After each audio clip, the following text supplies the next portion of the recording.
Hello everyone, বিডিমিক্স গ্রাউন্ডের পক্ষ থেকে সবাইকে স্বাগত। গুগল সম্প্রতি তাদের লেন্স অ্যাপটিতে বিশেষ হালনাগাদ নিয়ে এসেছে, যা আইওএস ও অ্যান্ড্রয়েডে পাওয়া যাবে।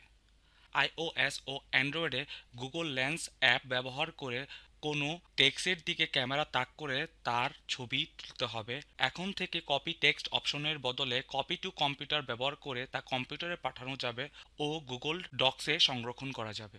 এর জন্য একই ক্রোম অ্যাকাউন্ট দুটি ডিভাইসে সাইন ইন করা প্রয়োজন, পাশাপাশি প্রয়োজন ক্রোমের সর্বশেষ সংস্করণ। গুগল লেন্সে অনুবাদ সুবিধা থাকলেও হালনাগাদ সংস্করণে শোনার অপশন চালু আছে, যাতে কোনো টেক্সটের উচ্চারণ শোনা যাবে। গুগল সার্চ কপি টেক্সট মেনুতে এই অপশন পাওয়া যাবে। নতুন ভাষা শেখার ক্ষেত্রে এটি উচ্চারণ ও বাক্য গঠনের বিষয়ে সহায়তা করবে।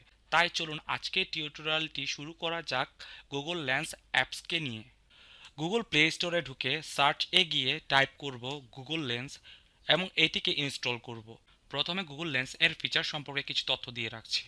যে কোনো অ্যানিমেল, ট্রিজ এবং অবজেক্টকে সার্চ করতে পারবেন, যে কোনো টেক্সটকে কপি করতে পারবেন এবং তা সরাসরি কম্পিউটারে পাঠাতে পারবেন। সিমিলার অবজেক্টকে সার্চ করে শপিং করতে পারবেন। ফুড সার্চ করা যাবে। যে কোনো টেক্সটকে কপি করে ট্রান্সলেট করতে পারবেন। ইনস্টল হয়ে গেলে ওপেন এ ক্লিক করে গুগল লেন্স ওপেন করব। চলুন এই ফিচারগুলো আমরা কিভাবে ব্যবহার করব তা আমরা দেখে আসছি। প্রথমে আমরা ডাইনিং এ যাব।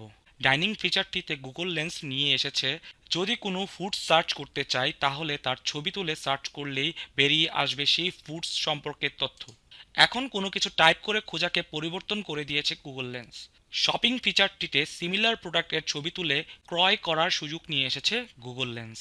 গুগল লেন্স এর অটো সার্চ এ যে কোনো অ্যানিমেল, ট্রিজ এবং অবজেক্টকে সার্চ করতে পারবেন খুব সহজেই। ছবি তুলে খুব সহজেই টেক্সটকে কপি করতে পারবেন এবং যতটুকু টেক্সট প্রয়োজন তা সরাসরি কম্পিউটারে পাঠাতে পারবেন। গুরুত্বপূর্ণ ডকুমেন্ট গুগল ডক এ সেভ করার সুযোগ তো থাকছেই।